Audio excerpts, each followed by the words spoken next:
Yo les bros, bienvenue sur Spatule Bro. Aujourd'hui, petite réaction à des news, comme d'habitude, la news est tombée. Je bois le café de l'amertume parce que là, bon, ça sent pas bon, ça sent pas bon. La news, évidemment, je pense que vous êtes au courant, ce qui nous est partagé par Hollywood Reporter. Netflix prévoit un film My Hero Academia par les studios Legendary Pictures, studio américain.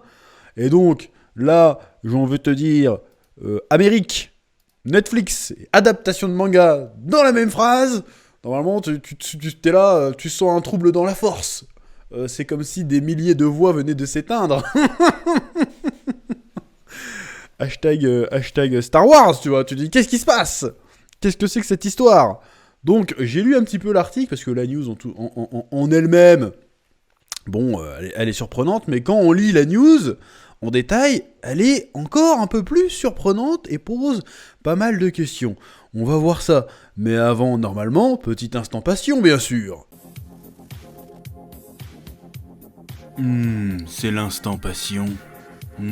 Cette vidéo est sponsorisée par YFood, qui est une compagnie qui propose des boissons et des barres nutritives qui sont des alternatives à la malbouffe et au grignotage. C'est ce qu'on appelle de la smart food, des produits conçus et pensés pour optimiser au mieux la valeur nutritive des aliments. Admettons que tu aies une journée bien remplie, que tu n'aies pas forcément le temps de prendre une heure de pause repas, et ben hop, une petite boisson ou une petite barre, et tu rempliras tes quotas énergétiques et nutritifs pour tenir toute la journée. Et tout ça en seulement quelques secondes.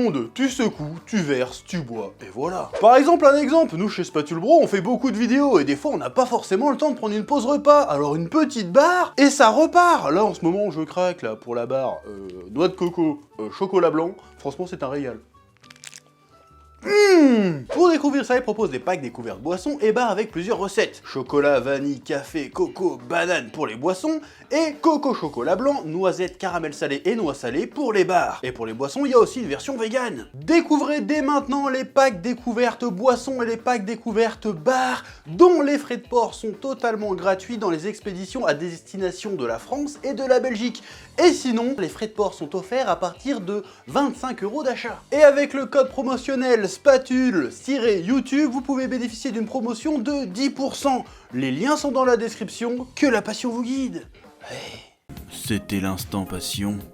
Ouais. Dans l'article, bon je vais mettre ma grosse tête, on n'a pas besoin de voir l'article, on s'en fout. Dans l'article, ils disent que le projet va être porté par Joby Harold, qui va s'occuper du scénario, du script du film, de cette adaptation live action bien sûr.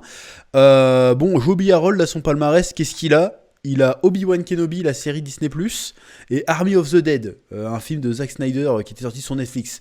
Bon, j'ai pas vu Army of the Dead, mais j'ai vu Obi-Wan Kenobi, et j'ai vu les échos qu'il y a eu autour d'Army of the Dead. Bon, le gars, son palmarès, il a 2 daubes.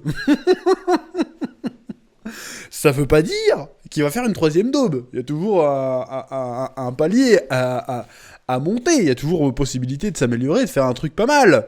Bon, ça parle aussi que Netflix, c'est pas la première adaptation produite par Netflix, on a déjà eu Death Note. Une gigadobe, on a fait une vidéo dessus il y a pas très longtemps, sur la chaîne principale Le Chef Otaku, menu manga sur Death Note live action, masterclass encore une fois. Bon, il y a eu aussi Cowboy Bebop. On s'en souvient tous? Non, on s'en souvient pas, on a oublié, parce que c'était de la merde. Moi j'avais bien aimé. Parce que c'était sympa, mais c'était pas Cowboy Bebop, on va pas se foutre sous de la gueule du monde. Et il y a un autre nom intéressant qui est placé là-dessus, et c'est là que je trouve que ça devient assez flou, c'est le producteur. L'un des producteurs exécutifs du film va être Shinsuke Sato. Et ça va être son premier film en langage anglais. Et c'est là que ça devient assez perturbant parce que Shinsuke Sato, c'est le mec qui était derrière producteur exécutif d'autres projets live action. Il me semble qu'il était sur Fullmetal Alchemist, qui est sorti sur Netflix, daube, qu'il était sur Bleach, semi-daube, et qui est aussi sur Kingdom. Alors les films Kingdom, je les ai pas vus, pareil, qui sont bien.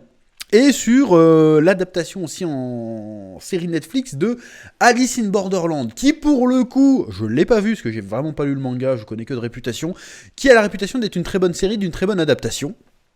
Donc, Bon, j'ai envie de dire pourquoi pas. Là où ça devient flou, c'est que c'est par Legendary Pictures et qu'apparemment au Japon, c'est prévu pour être distribué dans les salles de cinéma au Japon et internationalement via Netflix.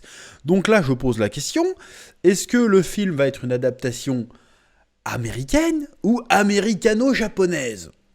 Parce que ça pose pas mal de questions, notamment au niveau du casting et de l'adaptation. Parce que si c'est un film japonais qui adapte un manga japonais qui se passe au Japon, tu te dis le casting va être japonais. Donc a priori, on va pas... je veux dire, il va avoir du mal à Netflixiser My Hero Academia si c'est un film d'une production japonaise avec des acteurs japonais. Et tu sais très bien de quoi je veux parler quand je dis version Netflix. Ne dis rien. Je bois mon café.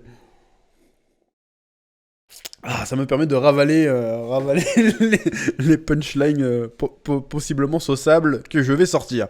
Donc, c'est là la question. Mais en même temps, ça nous dit, ça va sortir dans les salles japonaises et en même temps sur Netflix de manière internationale. Nous avons des producteurs exécutifs japonais et nous avons un studio américain et une plateforme américaine. Est-ce que ça veut dire que ça va être une production un peu internationale ? Est-ce que ça veut dire qu'ils vont respecter ou pas la localisation de l'histoire, c'est-à-dire que UA, l'école de UA, Izuku Midoriya, tout ça, bon, c'est quand même, ça se passe vraiment à Tokyo, ça se passe au Japon. Est-ce qu'ils vont transposer ça pour que ça soit aux États-Unis ?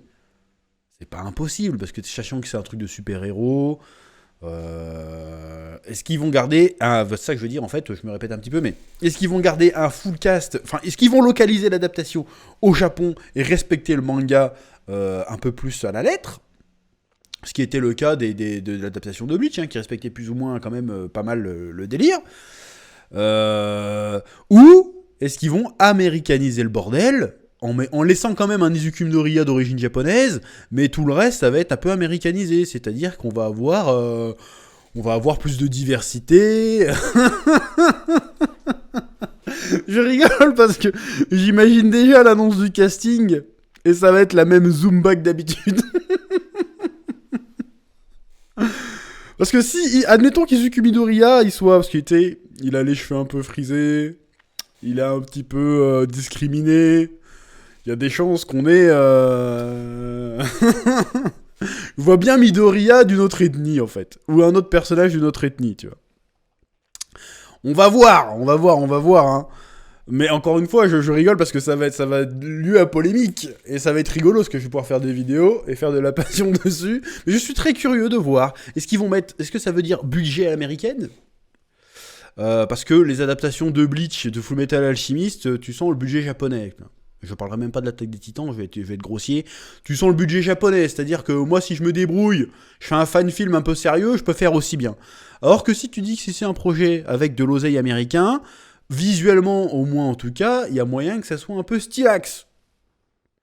Parce que là, il y a un côté super-héros, il y a des super-pouvoirs assez simples, il n'y a pas une grosse mythologie à expliquer, hein, le public international est habitué aujourd'hui, après 10-15 ans de films Marvel et DC, à l'univers super-héroïque. Hein. T'arrives juste, tu dis, bah, c'est des super-héros, ils ont des super-pouvoirs, point. T'as pas besoin d'expliquer toute une mythologie comme t'auras à le faire pour Bleach, pour Fullmetal Alchemist et pour même One Piece. Hein.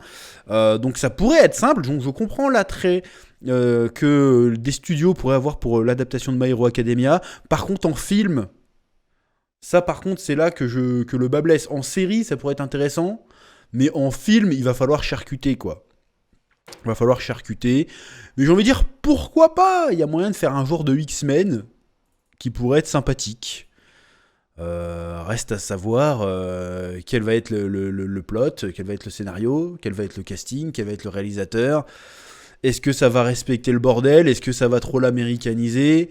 Voilà, mais après, peut-être que ça va être, l'exception qui confirme la règle. Jusqu'à présent, toutes les adaptations de manga, ou presque, qui n'étaient pas japonaises, étaient décevantes, passaient à côté du délire. Même une qui a plutôt bonne réputation, Battle Angel Alita a plutôt bonne réputation, ben franchement, il passe à côté du délire quand même, hein.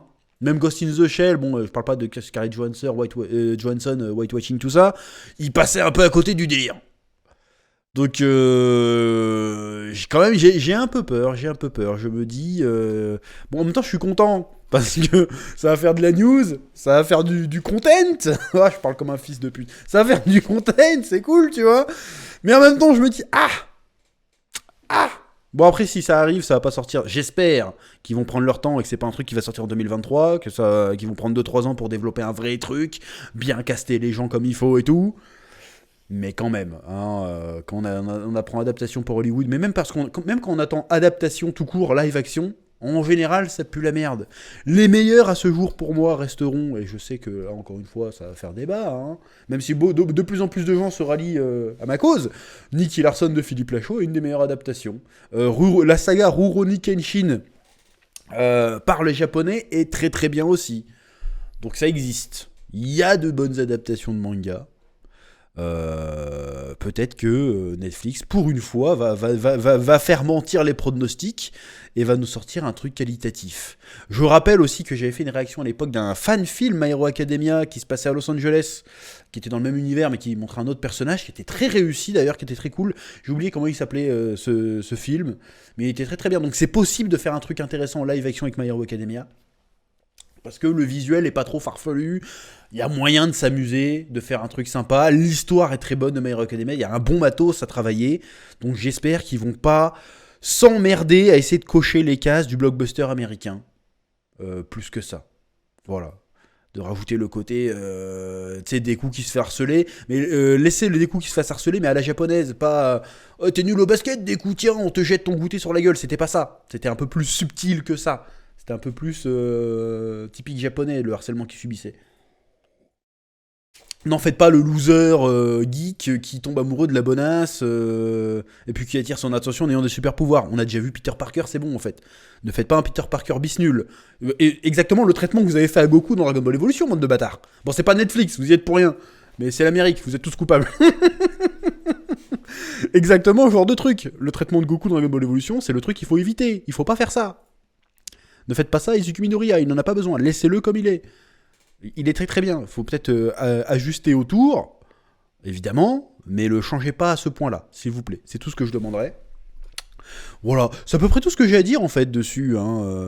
Cette news, comme d'habitude, ça peut être bien comme ça peut être pas bien, mais bon, voilà, le palmarès jusqu'à présent était quand même éclataxe. Donc on en reparlera en temps voulu. On aura très certainement des nouvelles informations au cours des mois à venir. Et on en reparlera à ce moment-là sur la chaîne Spatule Bro, bien sûr.